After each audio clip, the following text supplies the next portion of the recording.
5월은 가정의 달이죠. 가정은 정말 중요합니다. 제가 이게 그 주보에도 말씀을 드렸지만 워낙 가정, 뭐 가정의 달, 뭐 이런 얘기를 하도 많이 해가지고 가정이란 말이 식상하게 들릴 때가 참 많이 있는 것 같습니다. 가정은 식상한 표현이지만 너무 중요한 그러한 공동체입니다.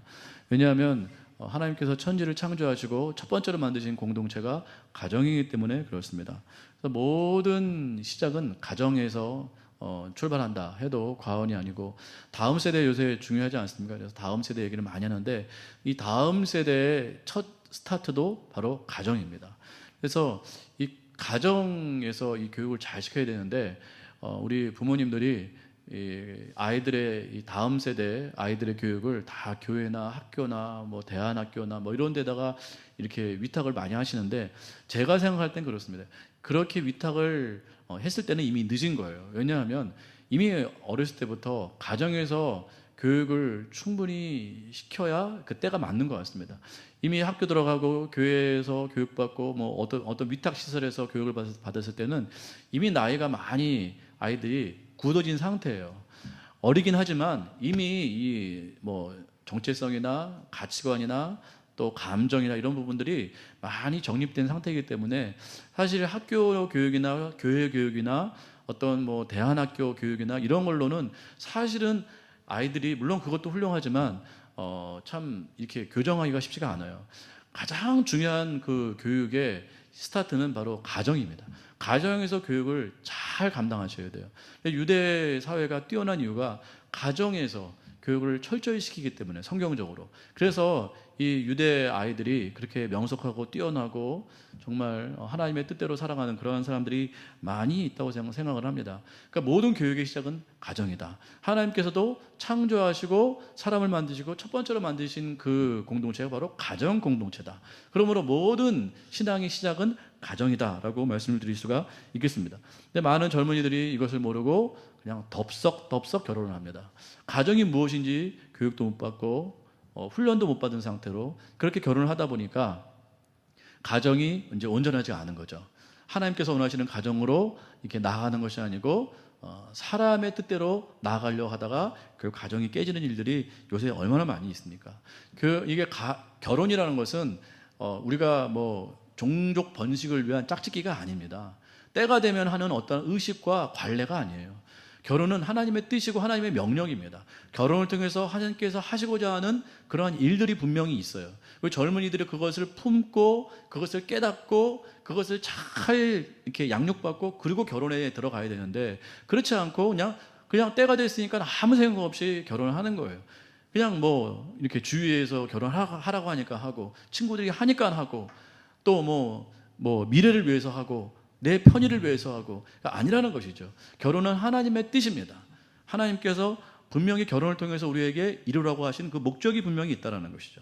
그래서 우리가 그것을 분명히 알고 우리가 결혼에 임하는 것, 또 가정을 이루는 것 굉장히 중요합니다. 가정의 시작은 에덴 동산이었죠. 그래서 하나님께서는 하나님께서 그렇게 사랑하시는 교회보다 먼저 만드신 공동체가 바로 가정 공동체다. 가정은 굉장히 중요한 어떻게 보면 신앙의 시작이다. 다시 한번 강조를 하고 싶습니다. 에덴 동산은 그러면 어떤 곳이었을까? 가정의 시작은 에덴 동산이었는데, 아담과 하와로 비롯된 이 에덴 동산인데, 에덴 동산은 어떤 곳인가? 우리가 생각할 때 에덴 동산은 천국과 같은 곳이다. 그래서 완벽한 곳이었다라고 생각을 해요. 그러나 사실은 에덴 동산은 천국과는 많이 다릅니다. 물론 에덴 동산이 천국과 비슷한 점이 굉장히 많아요. 이 세상과는 물론 다르죠. 왜 아직 죄가 그곳에 없었기 때문에. 죄가 없었던 에덴 동산은 마치 천국과 같은 그러한 곳이었을 거예요. 그러나 천국과는 같지 않습니다. 물론 지금 이 세상보다는 훨씬 좋았을 거예요. 죄가 없었으니까. 또 하나님께서 임재하셨고 하나님께서 그곳에 놀라운 복을 허락하셨기 때문에 분명히 지금보다는 훨씬 좋았을 거예요. 그러나 천국과는 같지 않습니다. 우리가 이제 착각을 하는 것이죠. 그래서 우리가 왜 천국 같지 않은 곳인가? 에덴 동산의 특징을 한번 살펴보도록 하겠습니다. 에덴 동산의 특징, 첫 번째, 에덴 동산은 죄가 들어올 수 있는 곳이었어요. 그 죄의 가능성이 있는 곳이었습니다. 죄가 완벽히 차단된 곳이 아니에요. 그러나 천국은 죄가 완전히 없죠. 거기는 죄가 있을 수가 없는 곳이에요. 그러나 에덴 동산은 죄가 있을 수도 있는 그런 가능성이 있는 곳이었다라는 것입니다. 아담과 하와는 사단의 유혹을 받고 죄를 지었죠. 그죠? 하나님의 명령을 거슬러 그렇게 행했습니다. 그러나 속이는 것은 사단이었지만 그 속임 가운데 죄를 취한 것은 아담과 하와였어요. 그러니까 변명할 여지가 없다라는 것이에요. 그 죄를 취했어요. 그러니까 죄가 얼마든지 있을 수 있는 곳이었고 아담과 하와는 그 죄를 취하고 말았다라는 것입니다. 그러나 천국은 그럴 수 있는 가능성이 없는 곳입니다. 그러니까 천국과 에덴 동산은 다릅니다. 그러니까 에덴 동산은 죄가 있을 수도 있는 곳이었고 아담과 하와는 죄를 짓고 말았다라는 것이죠. 자, 두 번째 특징입니다. 에덴 동산의 두 번째 특징은 사단이 있었다라는 것이에요. 사단이 그곳에 들어왔어요. 그러니까 뱀으로 가장해서 사단이 아담과 하와에게 접근을 했다라는 것이에요. 그러니까 사단이 그곳에 있었다라는 것이죠. 하나님도 임재해 계셨지만 에덴 동산은 천국과 다르게 사단도 존재했다라는 것입니다.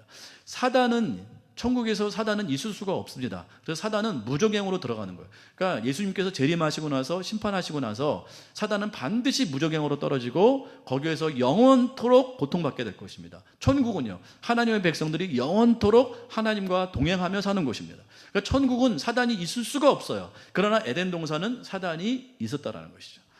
뱀으로 가장해서 아담과 하와를 속였습니다. 그러니까 에덴 동산은 천국과 같지가 않은 것이죠. 자, 세 번째, 에덴 동산은 노동이 필요한 곳이었습니다. 물론 천국도 노동이 필요한지 안 필요한지 모르겠어요. 그러나 분명한 것은 에덴 동산에는 노동이 필요했다라는 것이에요. 죄를 짓기 전에도요. 창세기 2장 5절 말씀 다 같이 읽으시겠습니다. 오늘 창세기 2장 20절 읽었는데요. 그 앞에 한번 보시겠습니다. 창세기 2장 5절 말씀 같이 읽겠습니다. 시작. 여호와 하나님이 땅에 비를 내리지 아니하셨고 땅을 갈 사람도 없었으므로 들에는 초목이 아직 없었고 밭에는 채소가 나지 아니하였습니다. 자, 하나님께서 창세기 1장에 창조를 다 끝내셨어요. 그죠? 그리고 보니까 29절, 창세기 1장 29절 보니까 사람이 먹을 수 있도록 채소와 열매를 주셨다라고 기록하고 있습니다. 그러니까 하나님께서 이미 주셨어요.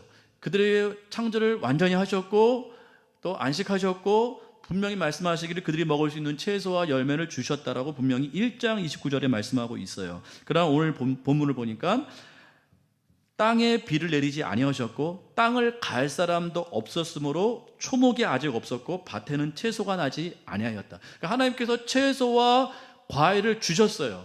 분명히 주시기로 결정하셨고 그렇게 작정하셨어요. 그러나 그것이 분명히 드러나는 경우는 사람이 그 땅을 갈 때 드러나게 된다라는 것입니다. 그런 것들이 열매가 맺히게 된다라는 것이에요. 이 지금 본문은 아담과 하와가 죄를 짓기 이전의 본문입니다. 하나님께서 각 사람이 먹을 수 있는 채소와 과일을 주시기로 결정하셨고 그것을 이미 주셨어요. 근데 그것이 드러나게 하려면 사람이 그 땅을 갈아야 된다라는 거예요. 그러니까 노동이 필요한 곳이었습니다. 우리는 착각을 해요. 아, 노동은 우리가 벌 받아서 하는 거야 라고 생각을 합니다. 왜냐하면 수고로이 뒤에 보면 그렇게 나오죠. 뒤에 보면 이제 아담이 죄를 짓고 나서 아담에게 내리신 그 심판이 네가 땀을 흘려야 죽도록 땀을 흘리고 수고해야 소산을 먹을 수 있다. 이 본문 때문에 마치 우리가 노동하는 것은 벌의 대가다라고 생각을 한다고요. 근데 그렇지 않아요. 오늘 본문을 보니까 아까 2장 5절을 보니까 죄를 짓기 전에도 사람이 땅을 갈아야만 그 과일을 먹을 수 있도록 하나님께서 그렇게 장치하셨다라는 것이에요. 그러니까 노동은 죄의 대가가 아닙니다. 대신 죄를 짓기 전과 죄를 지은 이후의 노동은 다르죠. 죄를 짓기 전에는 하나님께서 모든 걸 주셨기 때문에 사람이 그것을 갈 때 정상적으로 소출이 얻어졌을 거예요. 그러나 죄를 짓고 나서는 수고로이 고통 가운데 우리가 노동을 해야만 그것을 얻을 수가 있는 그러한 고통이 있다는 것이에요. 우리가 그렇게 살고 있지 않습니까? 그렇죠. 우리가 정말 정상적으로 모든 것이 이렇게 배출이 되고 모든 것이 이렇게 결과가 되어지면 우리가 너무너무 좋죠. 그러나 지금은 그렇지가 않아요. 열심히 했는데도 못 사는 사람이 너무 많고 너무너무 고통스러워요. 이 노동 자체가 너무 고통스러워졌어요. 죽도록 땀을 흘려야 돼요. 그래도 그것이 잘 결과가 되어지지 않아요. 그러한 어떻게 보면 죄로 말미암는 그러한 가시와 엉겅퀴가 얽혀 있는 그러한 우리가 고통스러운 삶을 살고 있다는 것입니다. 그러나 노동 자체는 하나님께서 우리에게 주신 귀한 어떠한 통로다. 그래서 죄를 짓기 전에도 에덴 동산에 뭐가 있었다? 노동이 있었다. 하나님 그걸 통해서 그것을 주신다라는 것이죠. 창세기 2장 15절 말씀, 여호와 하나님이 그 사람을 이끌어 에덴 동산에 두어 그것을 경작하며 지키게 하시고, 경작하셨다. 이것도 죄 짓기 전이에요. 경작 자체가 노동이잖아요. 그걸 하나님께서 정상적인 과정으로 어떤 우리 가운데 그러한 결과를 주시는 그러한 정상적인 과정으로 이 경작함을 주셨다라는 것이에요. 그러니까 우리가 경작해야 됩니다. 그리고 그 땅을 지켜야 돼요. 그래야만 우리가 소출을 잘 먹을 수가 있다라는 것입니다. 이게 에덴 동산의 어떠한 과정이다라는 것입니다. 자, 네 번째, 오늘의 주제입니다. 첫 번째, 두 번째, 세 번째 기억하시겠죠? 에덴 동산하고 천국과 다른 점이요. 천국은 모르겠어요. 천국도 분명히 노동이 있을 거라고 추측을 하는데 어떻게 노동이 있는지 그건 잘 모르겠어요. 우리가 천국에서 뭐 팽팽 놀고 아무것도 안 해도 막 저절로 모든 것이 이루어지고 그렇지는 않을 거라고 저는 예상을 합니다. 하나님께서 천국에서도 우리가 어떠한 것을 했을 때 하나님께서 충만한 것으로 채워주시는 그러한 어떤 것이 있을 거라고 저는 믿어요. 그러나 에덴 동산과는 다르겠죠. 에덴 동산에도 우리는 노동이 없을 거다라고 생각했지만 아닙니다. 노동이 있었고 그것은 신성한 것이었고 그것은 귀한 것이었고 정상적인 것이었다. 우리가 이렇게 생각을 하면 좋겠습니다. 자, 네 번째는요, 오늘의 주제인데 에덴 동산에서도 하나님께서는 공동체를 이루도록 하셨다. 그렇게 이루며 살도록 그렇게 허락하셨다라는 것입니다. 근데 이게 천국과 다른 점이라기보다도 천국은 뭐 그렇잖아요. 하나님께서 가족도 없을 것이고 뭐도 없을 것이고 이렇게 말씀하시잖아요. 그러니까 거기는 어떤 관계적으로 이 땅에서 우리가 맺는 그런 관계적으로 그렇게 맺어지는 그런 관계는 아닌 것 같아요. 잘 몰라요. 천국은 지금 가본 사람이 없기 때문에 함부로 말할 수는 없지만 천국에는 뭐도 없고 뭐 부모도 없고 자식도 없고 이런 말씀 있잖아요. 그러니까 천국은 지금 우리가 맺는 그런 관계에서의 이런 부분들은 아마 천국은 다를 거다라고 추측하지만 에덴 동산에서는 하나님께서 관계를 허락하셨다라는 거예요. 지금처럼요. 2장 18절 말씀 보시겠습니다. 창세기 2장 18절 시작. 여호와 하나님이 이르시되 사람이 혼자 사는 것이 좋지 아니하니 내가 그를 위하여 돕는 배필을 지으리라 하신. 자, 에덴 동산은 우리가 생각하면 하나님과 아담이 완전한 임재, 완전한 동행 관계라고 우리는 믿습니다. 그렇죠? 하나님께서 동산을 거니실 때 아담이 거기 있었고 아담과 친밀한 교제를 나누셨음을 우리는 잘 알고 있습니다. 그럼에도 불구하고 하나님께서는 사람이 혼자 사는 것이 좋지 않다라고 말씀하신 거예요. 자, 이 부분이 굉장히 중요합니다. 이건 죄를 짓기 이전의 말씀이에요. 그러니까 하나님께서 그곳에 충만히 임재해 계셨어요. 그러니까 지금 이 땅과는 다릅니다. 에덴 동산에서, 죄 짓기 전에 에덴 동산에서는 하나님과 아담이 충만한 임재, 충만한 교제로 함께 동행했다라는 것이죠. 우리가 잘 알고 있는데 그럼에도 불구하고 하나님께서는 아담이 혼자 독처하는 것, 옛날 성경에는 독처, 혼자 사는 것을 좋아하지 않으셨다, 기뻐하지 않으셔서 돕는 배필을 주셨다라고 말씀하고 있습니다. 이 부분이 굉장히 중요한 부분이에요.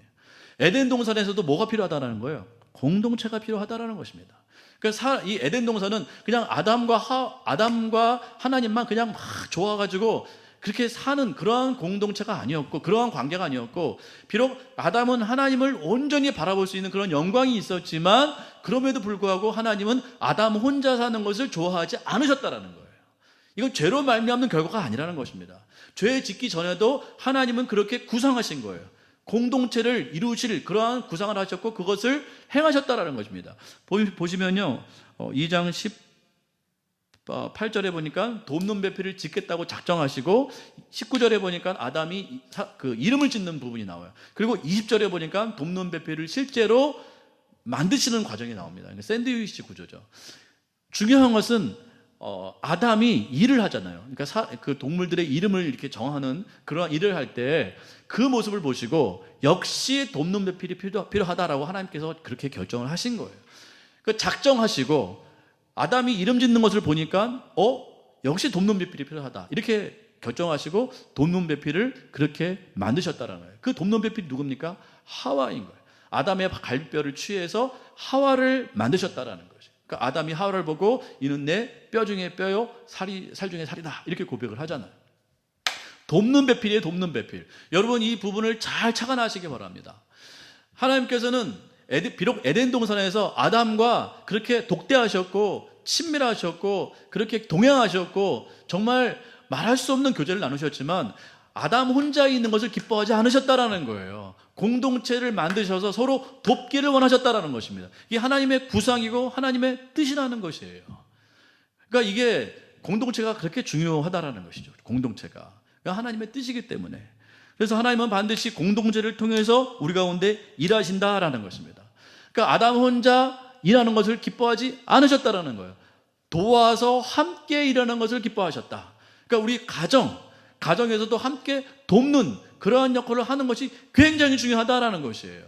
그러니까 하나님의 일을 위해서, 하나님의 나라를 위해서 서로 돕는 배필로서 서로 하와만 돕는 것이 아니에요. 아담도 하와를 돕고 하와도 아담을 돕고 서로 돕는 배필로서 하나님의 나라를 이루는 것, 하나님의 그 사역을 이루는 것, 이게 하나님의 원초적인 뜻이었다라는 것입니다. 우리는 착각을 하면 안 돼요. 우리가 죄를 지었기 때문에 애를 낳게 되고, 여러분, 애를 낳는 건 하나님의 원래부터 갖고 있던 계획이었어요. 그러니까 아담과 하와를 통해서 서로 잉태를 해, 그 가운데서 잉태를 해서 자손을 번식시키는 건 하나님의 원래의 뜻이었어요. 근데 우리는 뭐라고 착각하냐면, 하와가 죄 지었을 때 하와에게 무슨 고통을 주셨죠? 애 낳는 고통을 주셨다고 해서 애를 낳는 것이 마치 고통이라고 생각한다고요. 이거 큰일 날 일입니다. 왜냐하면 사람들이 그렇게 착각을 해요. 여성이 애를 낳는 것, 정상적인 가임 기간 동안에 애를 낳는 걸 마치 저주라고 생각하고 애 낳는 것을 마치 그렇게 생각하는 사람들이 굉장히 많아요. 특별히 페미니즘들 가운데 여성이 애 낳는 것에 대해서 마치 그것이 여자에게 주신 아주 하나님의 귀한 축복임을 거부하고, 여자가 무슨 애 낳는 기계냐 이런 식으로 말을 한다라는 거예요. 그래서 그걸 얘기하면 여성 비하다, 여성 학대다 이런 식으로 몰아간다고요. 그러니까 이건 비성경적이죠. 그러니까 사단의 아주 교묘한 전략이라는 것입니다. 성경을 보세요. 애 낳는 것은 물론 고통 가운데 애 낳는 것은 죄의 대가예요. 그러나 죄를 안 지었을 때는 아마 고통 가운데 애 낳지는 않았을 거예요. 그러나 애를 낳는 것, 생산하는 것은 아주 중요한 하나님의 뜻이었다라는 것입니다. 여러분 이거 분명히 기억을 잘 하셔야 됩니다. 그래서 가정을 이루어서 서로 돕는 배필로서 뭐예요? 하나님의 나라를 이루는 것, 다음 세대를 양산하는 것, 배출하는 것, 이건 하나님의 아주 중요한 뜻이다. 하나님께서 원래부터 구상하신 원래의 뜻이었다라는 것을 분명히 기억하셔야 돼요. 이걸 허물려고 하는 수많은 잘못된 이론들이 이 세상에 너무 많아요. 사단은 그래서 가정을 깨려고 해요. 뭐요? 페미니즘과 동성애. 그래서 교회에서 이걸 무수하게 반대하고 있습니다. 이게 싫어서 반대하는 게 아니에요. 이게 무슨 역기능 때문에 반대하는 것이 아니고 성경에 위배되기 때문에 반대하는 겁니다. 하나님의 뜻과는 지금 반대되는 그런 길로 나아가고 있어요. 사단은 뭘 원하는지 아세요? 가정을 무너뜨려서 더 이상 다음 세대가 나오지 못하도록 하고 있어요. 하나님의 뜻은요, 돕는 배필을 통해서 아담과 하와처럼 우리도 남과 여가 가정을 이루어서 서로 그 안에서 다음 세대를 이루어서 하나님의 자손들을 계속해서 만들어서 하나님의 나라를 형성하는 것이, 그게 하나님의 뜻이고 하나님의 원래 계획이었다는 것이에요. 에덴 동산 때부터요. 근데 이걸 자꾸만 사단은 이렇게 무너뜨리는 거죠. 그래서 가정 얘기하면 가정을 자꾸 없애려고 하고, 남자가 여자가 될 수 있다고 말하고, 여자가 남자가 될 수 있다고 말하고, 성은 하나가 아니라고 말하고, 다중성 얘기하고, 그래서 막 성의 자유를 얘기하고, 그래서 결국 원하는 건 딱 하나예요. 가정 무너뜨리는 거예요. 가정 무너뜨리는 것을 사단은 지금 계속해서 하고 있는데, 교회는 그걸 깨닫지 못하고 교회 안에서도 절반 이상이 그거에 동조하고 있다는 것이에요. 그 동성이 얼마나 좋으냐, 자기성을 자기 결정하는 거 얼마나 자유스럽냐, 하나님은 성경 보니까 자유를 막지 않아 하시고 다 수용하시고 포용하시는 그러한 분이시다, 하나님은 자유로운 분이시다, 이런 식으로 성경을 호도해서 하나님의 뜻을 지금 무너뜨리려고 하는 것이 사단의 전략이라는 것입니다. 가정은 하나님의 원초적인 뜻이었음을 믿으시기 바랍니다. 가정은 하나님의 원래 뜻이었어요. 가정을 이루는 건 너무너무 귀한 하나님의 뜻인 거죠.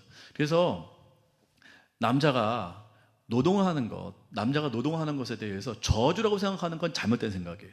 여성이 애를 낳는 것을 마치 여성으로서의 어떠한 큰 고통이고 큰 무슨 아픔이고 이렇게 생각하는 건 잘못된 것입니다. 하나님께서 주신 너무 귀한 돕는 배필로서의 역할이라는 거예요. 역할.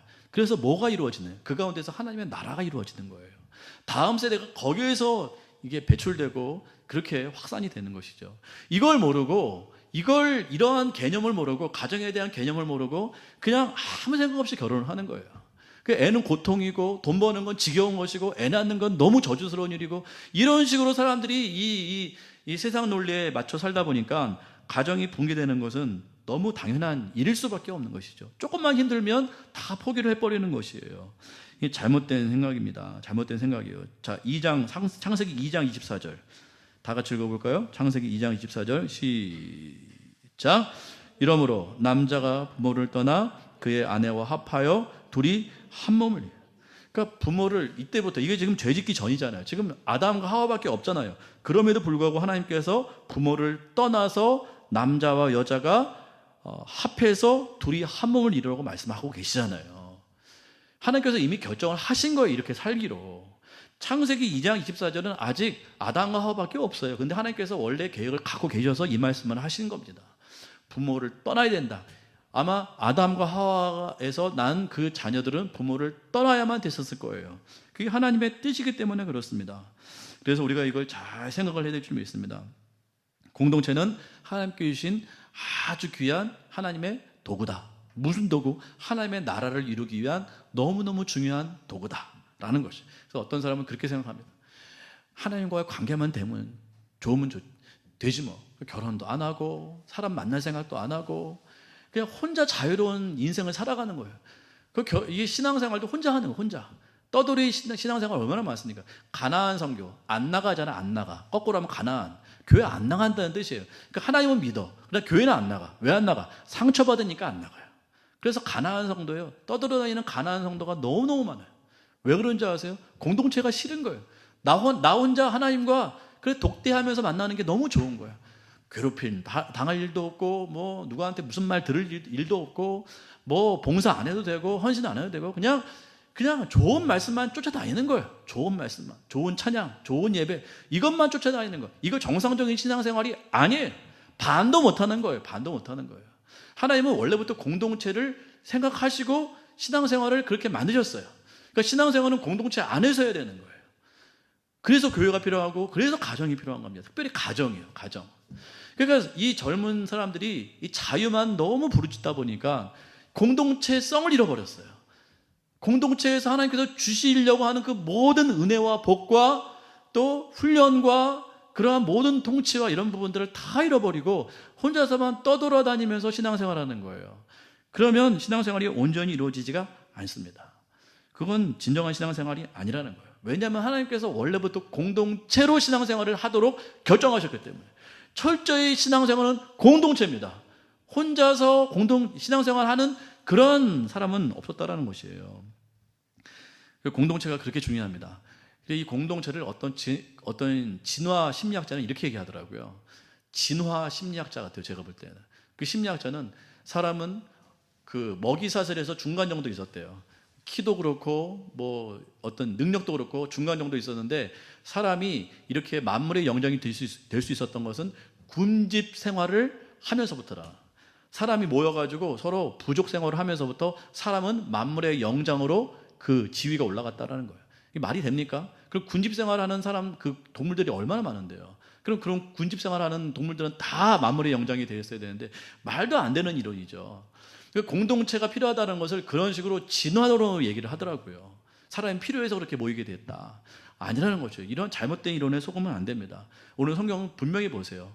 남자와 여자가 부모를 떠나 한 몸을 이루어서 공동체를 만드신 건 하나님이세요. 공동체는 하나님이 만드신 거라고요. 하나님이 공동체를 이루어서 가정을 꾸리고 교회를 이루고 신앙생활을 할 수 있도록, 하나님의 나라를 이룰 수 있도록 하나님께서 만드신 거예요. 인간이 무슨 어쩔 수 없이 만든 것이 아니라는 것입니다. 공동체는 하나님께서 만드셨고 반드시 하나님께서 시행하신 하나님 나라의 아주 중요한 도구다. 공동체를 꼭 생각하셔야 돼요. 교회는 공동체성이 반드시 있어야 돼요. 공동체. 교회 다닌다고 하면서 혼자 생활하는 것도 비정상적이에요. 예배만 살짝 드리고 집에 가고 전혀 모임에도 참석 안 하고 봉사도 안 하고 헌신도 안 하고 교제도 안 하고 아무것도 안 하고 예배만 딸랑 드리고 가는 거, 이거 정상적인 신앙생활이 아닙니다. 그거 너무너무 이기적이고 하나님 뜻에 반하는 일이에요. 예수님께서 처음 사역 시작하셨을 때 뭘 하셨는지 아세요? 병 고치고 뭐 하시기 전에 12명의 제자를 부르셨어요. 우리 예수님이 뭘 부족했나요? 예수님이 무슨 공동체 생활이 필요했나요? 뭔가 세력이 필요했나요? 아니요. 예수님은 얼마든지 혼자 다 하실 수 있어요. 그러나 공동체를 먼저 만드시고 그들로 하여금 모든 것을 보게 하시고 가르치시고 훈련시키시고 직접 시행할 수 있도록 모든 걸 전수하셨어요. 왜요? 이들이 앞으로 공동체를 이루어서 12명의 공동체를 이루어서 하나님의 나라를 이룰 것이기 때문에, 그렇게 만들기 예수님께서 원하셨기 때문에 그 공동체를 만드셨고 그들에게 모든 걸 전수하셨습니다. 12명의 공동체, 이들은 교회입니다. 이들이 하나님의 나라를 이루는 아주 중요한 통로가 될 것이에요. 예수님은 그걸 구상하셨다라는 거예요. 하나님처럼. 그 공동체는 너무너무 중요한 것이죠. 이들은 무식했고, 이들은 연약했고, 이들은 서로 미워하고 싸웠습니다. 그럼에도 불구하고 우리 예수님은 끝까지 이들과 함께 하셨어요. 자기를 팔 걸 아셨어요. 자기를 배반할 걸 아셨어요. 그럼에도 불구하고 그 공동체를 깨지 않으셨습니다. 끝까지 사랑하셨어요. 끝까지 함께 하셨어요. 그리고 그들로 하여금 성령을 부으셔서 그들로 하여금 놀라운 일을 감당하게 하셨다라는 거예요. 그 공동체는 너무너무 중요한데 우리는 공동체를 깨고 있어요.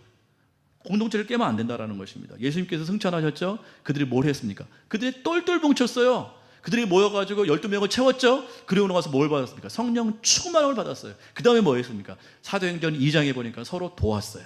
공동체의 그 끈끈함을 아주 확실하게 만들었습니다. 물질이 없으니까 서로 네 것 내 것 할 것 없이 다 나눠주고 도와주고 서로 쓸 것을 공급해주고, 그래서 공동체성을 완전히 만들어냈어요. 그게 교회 공동체입니다. 교회가 처음 탄생할 때 뭘 했는가? 성령 충만한 법, 그 다음 뭐 했는가? 그 다음에 선교하고 그 다음에 나가지 않고 그들이 서로 똘똘 뭉쳤어요.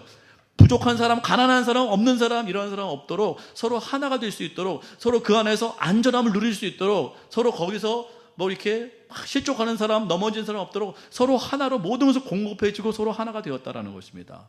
왜요? 공동체성이 중요하기 때문에 그렇습니다. 그 공동체가 하나님의 나라를 이루는 것이에요. 하나님의 역사를 이루는 것입니다. 그러나 우리 공동체성을 깨려고 하고 있어요. 자꾸 튕겨져 나가려고 하고 혼자만 하려고 하고 자꾸 이렇게 조금만 뿔뿔이 갈라지려고 하는 그러한 모습들이 있다는 것입니다. 가정이 그래요. 가정이 내가 불편하면 이혼해버리는 거예요. 내가 힘들면 그냥 이혼해버리는 거예요. 왜 그런 줄 아세요? 하나님의 뜻을 모르기 때문에 그래요. 공동체성을 몰라요. 나 힘들면 그냥 포기해버리는 거예요. 내가 괴롭고 내가 힘들면 그 가정을 버려버리는 거예요. 자녀도 버려버리는 거예요. 가정이 하나님의 나라의 원천임에도 불구하고 다음 세대를 길러내는 아주 중요한 하나님의 중요한 그런 공동체임에도 불구하고 오늘 창세기 보세요. 하나님께서 교회를 만드시기 전부터 가정을 만드셔서 하나님의 나라를 이루기를 원하셨다는 거예요. 이건 너무너무 중요한 일인데 우리는 그걸 망각하고 아무 생각 없이 결혼하고 아무 생각 없이 이혼해버려요. 이거는 문제가 있는 거잖아요. 이건 완전히 세속적인 가치관입니다. 사단이 그걸 지배하고 있어요. 대부분의 그런 가정들이 그러한 가치관으로 지금 결혼 생활을 하고 있습니다. 그리고 가정이 다 깨져버리는 거예요. 하나님의 사람들도 그러고 있어요. 하나님의 사람들도. 교회도 그러고 있다는 것이죠. 그래서 그러한 사도행전 2장에서부터 똘똘 뭉친 그러한 공동체가 나중에 교회가 되죠. 교회가 되는데 사도 바울이 말하는 건 여러분 서신서를 보세요. 모든 교회마다 한결같이 말하는 사도 바울의 명령이 있습니다. 너희는 서로 사랑하고 연합하라는 거예요. 뭐 에베소 교회, 고린도 교회, 빌립보 교회 모든 교회마다 사도 바울은 이걸 말하고 있습니다. 서로 사랑하라. 서로 연합해라. 계속해서 그걸 강조하고 있습니다. 왜 그럴까요? 교회는 공동체이기 때문에 그렇습니다. 공동체. 깨지면 안 된다는 것이죠. 하나의 공동체로 그렇게 한 몸을 이루어서 그 공동체성을 가지고 세상에 나아가 하나님의 역사를 이루도록 하나님께서 그렇게 만드셨다는 것입니다. 제가 어떤 강의를 들었는데요. 요새 이혼을 3,000건을 상담하고 1,500건 이혼 소송을 이렇게 한 그런 변호사가 있어요. 이혼 전문 변호사가 이 3,000쌍의 이 이혼하는 가정의 상담을 하면서 이렇게 하는 말들, 그 가정에서 하는 말들 3가지를 이렇게 뽑았다고 합니다. 그래서 이 이혼하는 가정들이 주로 하는 3가지의 말이 뭘까? 이걸 딱 뽑아왔는데 첫 번째, 이것도 못해줘. 그러니까 이혼하는 가정들이 많이 하는 말, 서로 이것도 못해줘. 그러니까 내가 이걸 원하는데 그것도 못해주냐 이거예요.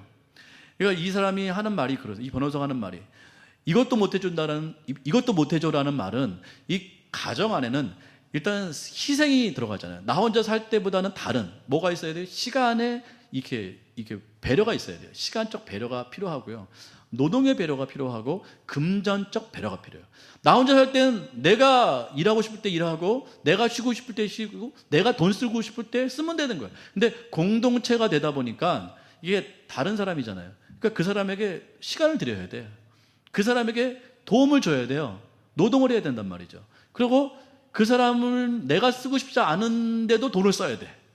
그러니까 이걸 못 참는 거예요. 이것 때문에 이제 내가 막 하고 싶은 그것들에 대해서 이게 뭔가 채워지지 않으면 이제 막 이제 상대방을 비난하는 거죠. 그것도 못 해주냐고.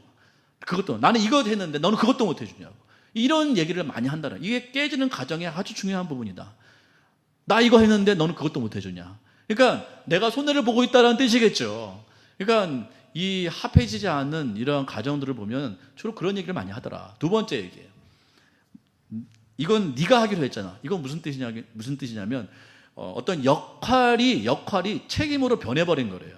역할이 있잖아요. 남자로서의 역할이 있고 여자로서의 역할이 있고 또 상황에 따라 또 그 사람이 해야 될 역할이 있고 내가 해야 될 역할이 그런 역할들이 주어지잖아요.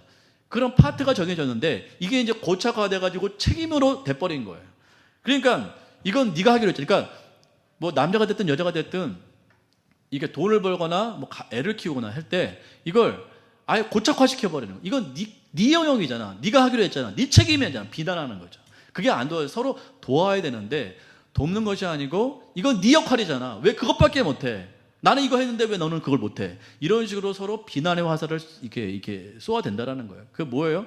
이게 역할에 충실해야 되는데 역할로서의 서로 배려를 해야 되는데 역할이 아니고 이제 책임으로 굳어져 버렸어요. 그 사람의 책임이야 이건. 네 책임이야. 돈 버는 건 당신 책임이야. 그러니까 감사가 없는 거예요. 왜냐하면 그 사람 책임이니까. 집에서 애 버는 건 내 책임이야. 그러니까 비난을 받는 거예요. 그렇게 돼버리는 거야. 그러니까 아내가 뭔가를 해주면 거기에 대해서 감사해야 돼. 아, 이건 내가 해야 될 건데 이 사람이 역할을 감당하고 있구나. 아, 참 고맙다. 이 마음이 들어와야 되는데 그건 당연히 그 사람이 하는 거고 나는 돈 벌고 있으니까 그 사람은 당연히 집에서 밥 해야지. 아니 나는 힘들게 돈 벌었는데 그것밖에 못해? 그것도 못해? 이렇게 돼버리는 거야. 이러면 이혼하더라. 그런 말을 자주 하면 이혼하더라. 잘하세요? 어떠세요? 표정이 지금 전혀 알 수가 없어요. 표정. 마스크를 쓰고 있으니까 도대체 동감을 하시는 건지 저 혼자 떠드는 건지 공감하세요? 두 가지 얘기 조심하셔야 돼요. 내가 원하는 거 왜 안 해줘? 이 말 자주 하면 안 된대요. 그리고 그것밖에 못해? 아니 이건 네가 하기로 했잖아. 이것도 문제라는. 이건 네가 하기로 했잖아. 이것 조심해. 마지막 당신 변했어. 그건 그렇게 말하면 처음에야 변하는 게 당연하다는 거예요. 이 변호사 말은 변하는 게 당연하지 않겠냐. 왜냐하면 그때는 뭐도 없었어요. 임신도 없었고 출산도 없었고 애도 없었고 직장도 달랐고 시부모도 없었고 이전에 연애할 때는 당연히 그게 없었죠. 그러니까 결혼하고 나서 모든 게 다 바뀌었단 말이에요. 그 사람이 변하는 건 뭐하다? 당연한 거예요. 특별히 변하는 게 뭐냐면 자녀가 생기고 나서 사람이 많이 바뀐대요. 왜냐하면 사람에게는 이 자녀를 책임져야 된다는 이 책임의식이 굉장히 크기 때문에 이제는 돈에 대한 자세와 가정을 대하는 사람을 대하는 자세가 달라진다고 그러더라고요. 근데 이게 당연한 거 아니겠습니까? 남자가 긴장할 거 아니에요. 내 자녀를 먹여 살려야 되는데 얼마나 긴장하겠어요. 아내는요 당연히 긴장하죠. 내 애를 잘 키워야 되는데 얼마나 긴장하고 돈에 대해서 얼마나 민감하겠어요. 그러니까 어쩔 수 없는 이러한 상황을 마치 그 사람이 변한 것처럼 당신 변했어. 이전에는 그렇게 돈에 환장하지 않았는데 당신은 돈에 환장하고 있어. 당신은 지금 변했어. 결혼할 땐 그렇지 않았잖아. 나한테 그렇게 잘해줬잖아. 근데 그 사람에게 그렇게 잘해줄 수 있는 여력이 없는 거예요. 왜요? 변했으니까 상황이. 그 상황에 맞춰서 사느라고 그 사람이 변한 거예요. 근데 그걸 모르고 애처럼 왜 나한테 그렇게 안 해줘? 연애할 때처럼 왜 그렇게 안 해줘? 그건 너무 어린 생각이죠. 그런 말을 자주 하면 이혼하더라. 환상을 갖고 살면 이혼합니다. 세 가지 말을 주의하세요. 뭐예요? 외워보세요. 이것도 못해줘? 그 말 안 하시면 좋아요. 이거 해서 너무 고마워. 아, 당신 힘든데 이것까지 해줬어? 너무 고마워. 이 말을 하셔야 돼요. 그리고 뭐예요? 이건 네가 하기로 했잖아. 책임을 완전히 정해주지 마세요. 책임은 그때그때 달라질 수 있어요. 책임이 아니라 역할은 달라질 수 있어요. 그걸 내가 할 수도 있고 그 사람이 할 수도 있고 또 내가 더 해줄 수도 있고, 내가 좀 여력이 있으면 내가 직장에서 갔다 왔는데 아내가 너무 힘들게 일하고 있어요. 애를 막 이렇게 죽기 살기로 보고 있어요. 내가 좀 여력이 있으면 그 역할을 내가 또 할 수 있는 거예요. 서로 돕고 이렇게 하고, 책임으로 완전히 굳어져 버리면 내가 그 일을 하는 건 내 책임 아니다. 그건 당신 책임이고 당신이 비난받아야 된다. 이렇게 하면 그게 이혼이 된다라는 것입니다. 어찌 돕는 역할을 한다. 제가 어떤 얘기를 들었는데 이건 뭐 다 맞는 건 아니에요. 그냥 참고적으로 들어보세요. 사랑하면 뭐 한다? 사랑한다는 말을 하는 것이 아니라 진짜 사랑하면 그 사람을 위해서 노동을 한다고 그렇게 얘기하더라고요. 내가 그 사람을 사랑해요. 근데 말만 사랑해. 그리고 그 사람을 위해서 아무 노동도 안 해. 그건 사랑하는 게 아니래요. 진짜 사랑하면 내가 그 사람을 위해서 뭐 하는 거예요? 노동을 해주는 거예요. 그 사람 움직이는 게 싫어. 그 사람이 막 이렇게 일하는 게 너무 싫은 거예요. 내가 했으면 좋겠어. 그게 사랑하는 거래요. 그래서 부모들이 애한테 너무 심부름을 시키는 거 사랑하는 거 아니래요. 왜요? 자식이 움직이는 게 너무 가슴 아픈 거예요. 내가 해버리고 말아요. 제가 조금 위안을 받았어요. 제가 아내는 저한테 사랑한다는 말을 많이 안 한다고 불평을 좀 해요. 당신은 왜 사랑한다는 표현을 안 해? 근데 저의 사랑의 언어는 아내를 좀 쉬게 해주는 거, 아내 대신 뭘 해주는 게 제 사랑의 표현이에요. 근데 그 사람이 그렇게 말하니까 제가 위로가 되더라고요. 아내가 그건 인정하지 않을지 모르겠지만, 아내 대신 제가 뭔가를 하고 나 이거 뭐 해줘 그러면 그렇지, 아내는 허리가 아프지, 몸이 약하지, 내가 좀 해줘야지. 그게 사랑인 걸 저는 몰랐어요. 근데 제가 아내를 사랑하고 있더라고요. 그렇게 했을 때 사랑하는 거예요. 그러니까 제가 여러분들 위해서 뭔가를 더 움직일 때 그게 사랑하는 거예요. 여러분들이 저를 위해서 뭔가를 움직이고 목사님 힘드시니까 내가 이걸 해야겠다. 이게 사랑이라고요. 근데 말만 사랑해 뭐가 좋아, 사랑해 이것 좀 해, 이건 아니라는 거예요. 이건 아니라는 거예요. 사랑하면 몸이 움직이게 돼 있다라는 거예요.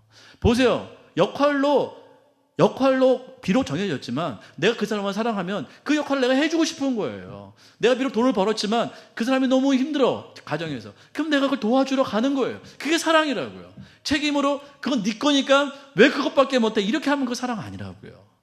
그러니까 책임으로 딱 선 긋지 마시고 역할이에요. 역할일 뿐이에요. 내가 돈 버는 시간에 이 사람은 이걸 하지, 이 사람이 너무 힘드네, 너무 과중하네, 내가 와서 도와줘야지. 그게 사랑이라고요. 그런 가정은 행복하더라. 이혼 안 하더라. 근데 그걸 나는 돈 벌었으니까 너는 이걸 해야 돼, 나는 애 봤으니까 돈 더 벌어와야 돼, 이건 아니라는 것이죠. 이건 아니라는 것이죠. 그래서 이렇게 얘기를 들어보면 가까운 곳에도 그런 일이 많이 일어나더라고요. 그래서 제가 그 얘기를 이제 가까운 곳에서 그 얘기를 들었을 때 그 가정의 이야기만인 줄 알았더니, 제가 이 강의를 딱 듣고 나서 이게 지금 젊은 세대의 모든 그 세대 가운데, 모든 젊은이들 가운데 있는 그러한 어려움들이구나, 그런 그런 가정들의 어려움이다라는 사실을 제가 깨닫게 되었습니다. 여기서 중요한 건 뭐냐면, 제가 이 얘기를 들으려고 하는 것이 아니고 그 세 가지의 잘못된 말과 솔루션을 듣는 가운데 그렇구나, 뭐가 중요하냐면 돕는 배필이구나. 서로 결국 그 말씀 드리고 싶어서요. 도와야 돼요. 서로 어떻게 하면 상대방을 도울 수 있을까? 하나님께서 오늘 돕는 배필로 만드셨잖아요. 돕는 배필은 하만 하는 건가요? 아니라니까요. 서로 돕는 배필이에요. 서로 돕는 배필. 도와야 돼요. 도와서 뭐 하게요? 하나님의 나라를 이루어야 돼요. 자녀들은 다음 세대예요. 다음 세대 하나님의 나라를 이루어야 될 아주 중요한 세대입니다. 그 하나님의 나라를 이룰 다음 세대를 위해서 서로 도와야 돼요. 남편이 아내한테 그 모든 책임을 전가시킬 수 없어요. 아니, 애를 어떻게 키웠는데 그것밖에 못 키워. 이건 말이 안 되는 거예요. 서로 돕는 배필이 아니에요. 그건 서로 도와서 다음 세대, 하나님을 섬기는 다음 세대를 배출해내야 돼요. 서로 도와야 돼요. 분명히 기억하세요. 오늘 하나님께서 말씀하셨습니다.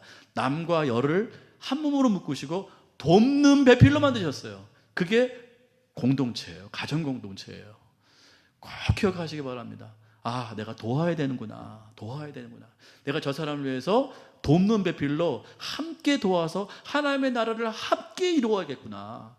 함께 다음 세대를 만들어야겠구나. 함께 그렇게 나가겠구나. 우리가 그렇게 나가는 좋은 기한 여러분 되시길 간절히 바랍니다.